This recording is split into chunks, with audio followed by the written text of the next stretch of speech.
Olá pessoal, bom dia, boa tarde ou boa noite. Aqui é o professor Eduardo Bittencourt e na nossa videoaula de hoje nós iremos abordar sobre o assunto índices físicos, fazendo dois exercícios práticos para auxiliar vocês no aprendizado de todos vocês. Antes de iniciar a nossa aula, aproveite e se inscreva no nosso canal, pois toda semana serão lançados videoaulas sobre geotecnia, toda terça e sexta-feira, desde assuntos de geologia, mecânica dos solos, até barragens e obras de terras, além de fundações.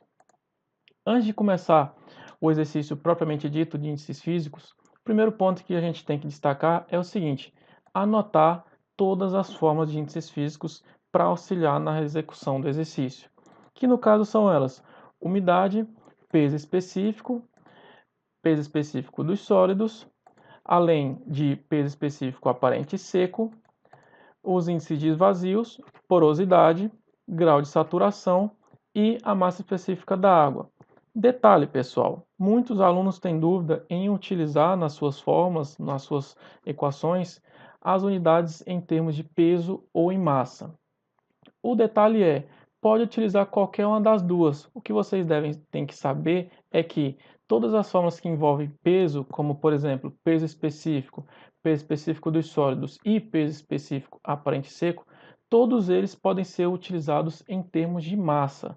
No caso, massa específica dos sólidos ou massa específica aparente seca, certo? Então vamos lá para o exercício 1. Nesse exercício, diz o seguinte: certa amostra de solo apresenta uma massa de 89,5 gramas no seu estado úmido, com um volume de 58 centímetros cúbicos, e que, após a secagem em estufa por 24 horas, passou a ter uma massa de 78,2 gramas.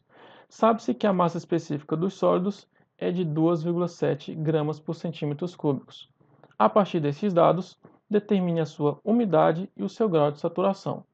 Pois bem, como eu disse anteriormente, primeiro passo, pessoal, anotar todas as formas. Dá um pause nesse vídeo agora e anote todas elas para a gente iniciar a execução dessa atividade. Pois bem, primeiro passo. Segundo passo é anotar todos os dados que foram passados no exercício. Que são o quê? Ele deu a massa total de 89,5 gramas, deu a massa seca. Após secagem em estufa por 24 horas, nós temos a massa seca de 78,2 gramas. E dessa forma, com esses dois elementos, a gente já pode determinar a nossa massa de água, que é uma diferença entre a massa total menos a massa dos sólidos, resultando num valor de 11,3 gramas. Temos também o volume total dessa amostra, de 58 centímetros cúbicos, e por fim ele deu a massa específica dos sólidos, no caso o ρS, de 2,7 gramas por centímetros cúbicos. Pois bem, ele pede inicialmente a umidade. A gente tem que ir lá e verificar qual é a equação da umidade, que no caso é essa daqui, que é uma razão entre a massa dos sólidos, massa da água, sobre a massa dos sólidos. Como a gente já possui a massa da água, a gente já calculou que é 11,3 e temos também a massa dos sólidos de 78,2, a gente faz o cálculo dessa razão, em que nós temos um valor de 0,1445, certo? Então, para resultar no valor em porcentagem, o que nós temos que fazer? Multiplicar esse valor por 100, certo? Em segundo lugar, ele pede o quê? O grau de saturação. A gente tem que ir lá na nossa equação de grau de saturação e verificar quais os elementos possuem nessa equação, que é uma relação entre o volume de água sobre o volume de vazios. Pois bem, nós temos que procurar inicialmente quais equações possuem ou o volume de água ou o volume de vazios. Como a gente sabe que o ρ da água é igual a 1, nós temos dentro dessa fórmula o índice volume de água. Ou seja, a gente já pode utilizar essa equação, pois nós temos o valor do ρ da água, que é de 1, e a massa da água, que a gente também calculou. Dessa forma, a gente pode utilizar essa equação para encontrar o volume de água. Fazendo a substituição e fazendo seus respectivos cálculos, a gente encontra que o volume da água é de 11,3 centímetros cúbicos, certo? Continuando, o segundo passo é descobrir quais dessas equações agora possui o volume dos sólidos, pessoal. Nós temos aqui, por exemplo, o índice de vazios, que tem o volume de sólidos, mas só que ele também pede volume de vazios. E nós não temos nenhum desses dois elementos, certo? Então a gente pode utilizar a massa específica dos sólidos. Por quê? Porque no exercício deu a massa específica dos sólidos e nós temos também a massa dos sólidos, restando nesse caso a incógnita que a gente quer obter, que é o volume dos sólidos. Fazendo as suas respectivas substituições, de ρS por 2,7, que foi dado no exercício, e a massa dos sólidos, que nós temos aqui, de 78,2 gramas, podemos então calcular o volume dos sólidos. Dessa forma, nós temos um volume do sólido de 28,96 gramas. E aí, tem mais um detalhe. O que é o volume total de toda uma amostra de solo que é um sistema trifásico? O volume total é o quê? É a soma do seu volume de vazios sobre o volume mais o volume de sólidos.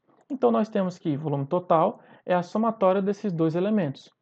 Nós não temos o volume total, que está aqui, de 58? Pois bem, a gente troca esse elemento por 28 e nós também acabamos de calcular o volume do sólido de 28,96, restando a nossa incógnita de volume de vazios. Fazendo as suas devidas subtrações ou somas, nós obtemos um valor de 29,04 para o volume de vazios. Desta forma, nós agora temos o volume de água, que está dentro da equação da saturação, aqui, e agora nós obtemos o valor do volume de vazios de 29,04. Agora só precisa utilizar os dois valores para obter a razão e assim calcular o grau de saturação deste solo, que resulta no valor de 38,1%. Tá ok? Vamos agora para o exercício número 2. No exercício número 2, pede o seguinte: certo solo possui uma massa de 980 gramas no seu estado úmido e um volume de 6,1 vezes 10 elevado a menos 4 metros cúbicos, e que, após uma secagem em estufa por 24 horas, passou a possuir uma massa de 0,765 kg. Dados: o solo possui uma massa específica dos sólidos de 2,58 gramas por centímetros cúbicos. Calcular. No caso aqui não é solos, é sólidos, tá ok, pessoal? Então vamos lá. Inicialmente, ele pede o seguinte: umidade na letra A, peso específico natural na B, na letra C, índice de vazios, na letra D, porosidade e na letra E, grau de saturação. Esse exercício é um pouco mais robusto do que o anterior. Inicialmente, o primeiro passo é anotar novamente todas as formas de índices físicos, certo? E segundo, anotar todos os dados aqui no cantinho esquerdo, os dados que foram dados no exercício.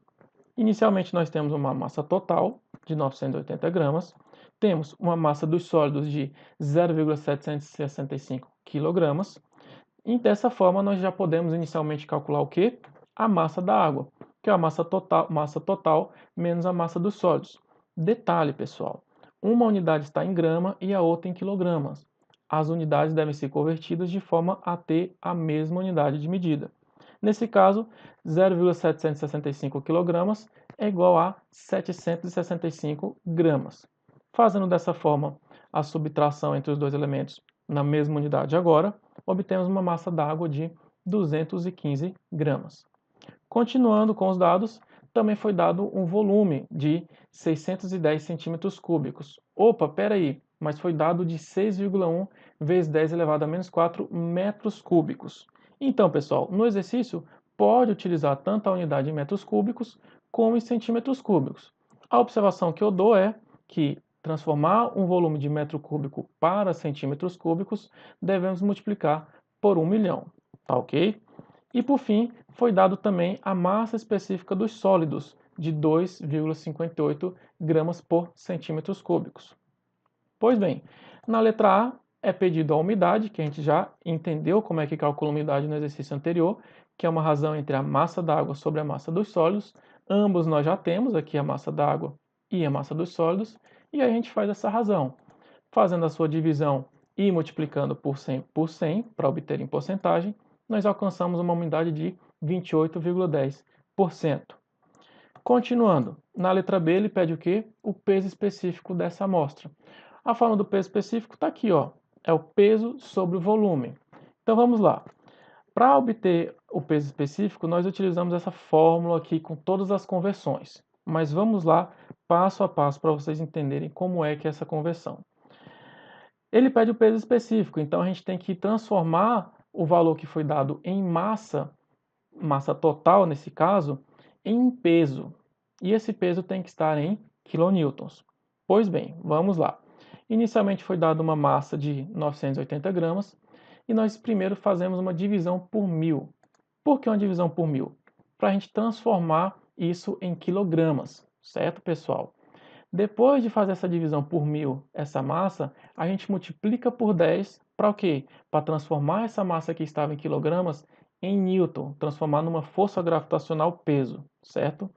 E por fim, nós agora dividimos por 1000 para o quê? Para transformar essa unidade que estava em newton para quilonewtons, para transformar esse peso da forma do peso específico em quilonewtons, certo?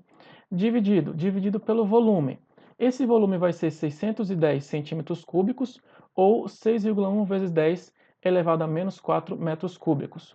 Como eu utilizei a unidade em quilonewtons e ele está querendo um peso específico, normalmente utiliza-se a unidade de medida de quilonewtons por metro cúbico. Então, nesse caso, a gente vai utilizar o valor em metro cúbico. Eu dei aqui em centímetros cúbicos para vocês entenderem como é que é essa transformação, certo? Então, fazendo essas respectivas divisão, multiplicação e divisão e essa última divisão, a gente obtém um peso específico em quilonewton dividido por um metro cúbico, obtendo dessa forma essa respectiva equação, que resulta em 16,06 quilonewtons por metro cúbico, certo?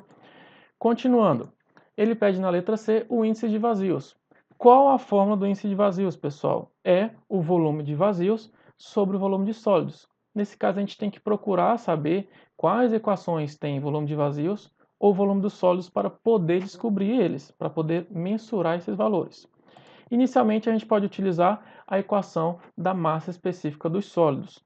Por quê? Porque foi dado esse valor no exercício e dentro da forma de massa específica dos sólidos, que está aqui, ó, ρS é igual a ms sobre Vs, tem-se o elemento Vs. E foi dado no exercício o ρS e nós temos a massa dos sólidos.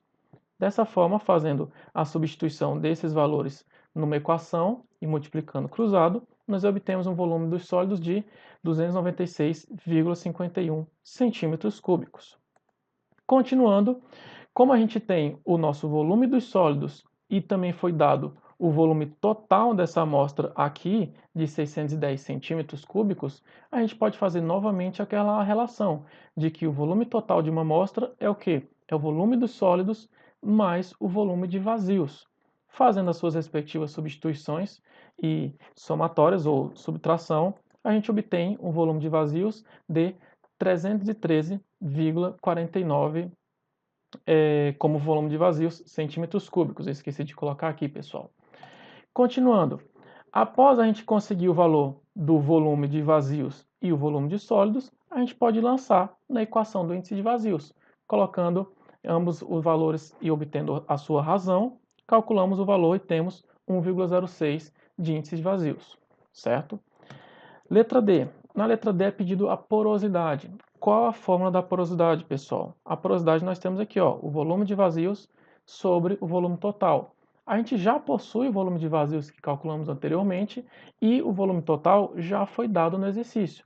Então basta a gente fazer a razão entre esses dois valores, obtendo dessa forma uma porosidade de 51%, não esquecendo de multiplicar por 100, tá ok?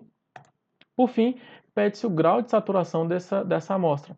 Qual a forma de grau de saturação, pessoal? Está aqui, ó, volume de água sobre o volume de vazios. Pois bem, nós já temos o volume de vazios, que está aqui, falta calcular o volume de água. Qual dessas equações possui o volume de água? A massa específica da água, que é a massa da água sobre o volume de água. A massa específica da água a gente conhece, que é 1 grama por centímetro cúbico, e a massa d'água nós também já temos, que é 215. Dessa forma, podemos calcular o nosso VA, que dá 215 centímetros cúbicos. Dessa forma, tendo o volume de água e o volume de vazios, que já foi calculado, podemos dessa forma calcular o grau de saturação, que dá, no caso, 69%, certo? Então, pessoal, a nossa aula sobre índices físicos foi isso. Grande dica que eu dou para vocês: anotem todas as fórmulas antes de executar o exercício, além dos dados que foi dado para facilitar a execução do exercício.